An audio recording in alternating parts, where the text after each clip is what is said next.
عبداللہ صاحب U P India سے، doctor اسرار صاحب نے کہا کہ چاہے تمہیں مفتی فتویٰ دے یہ جائز ہے، لیکن اگر تمہارا دل کہہ رہا ہے یہ ناجائز ہے تو ناجائز ماننا، ہرگز مفتی کا فتویٰ نہ ماننا، اپنے دل کا فتویٰ ماننا۔ کیا یہ بات درست ہے؟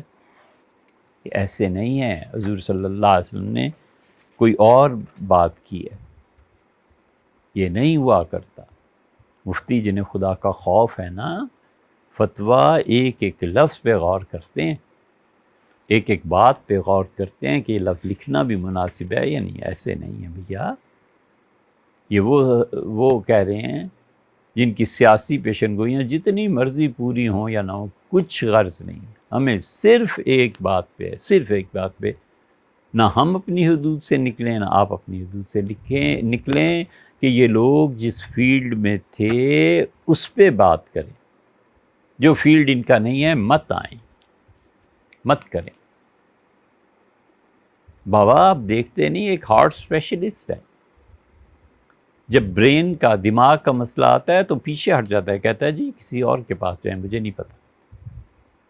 پھیپھڑوں کا مسئلہ ہے، وہ کہتا ہے مجھے نہیں پتا، میں نے تو ساری عمر جو کچھ تحقیق کی ہے وہ گھٹنے کی ہڈی پہ کی ہے۔ ایک جوڑوں کے درد کا مسئلہ ہے، اسے آپ کہیں کہ سرجری کرو دماغ کی، وہ کہتا ہے نا فلاں اسپیشلسٹ کے پاس جائیں۔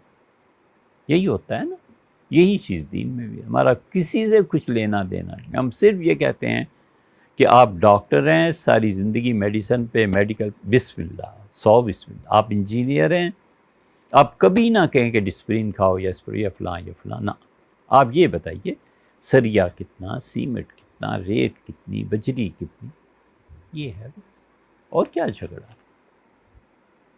اس لیے ڈاکٹر صاحب ہوں کوئی اور ہو، جس نے خدا کے دین میں عمر نہیں کھپائی اسے دین میں دخل دینے کا کوئی حق نہیں ہے۔ اسے چاہیے کہ اللہ کے نیک بندے جو پڑھے لکھے ہیں ان کے پیچھے چلیں، جس طرح ہم آپ ڈاکٹر کے پاس جاتے ہیں، چپ، ڈاکٹر کہتا ہے آپریشن، اچھا جی، ڈاکٹر کہتا ہے دوائی، سیکنڈ اوپینین لے لیں، تھرڈ اوپینین لے لیں، اور کوئی جھگڑا نہیں۔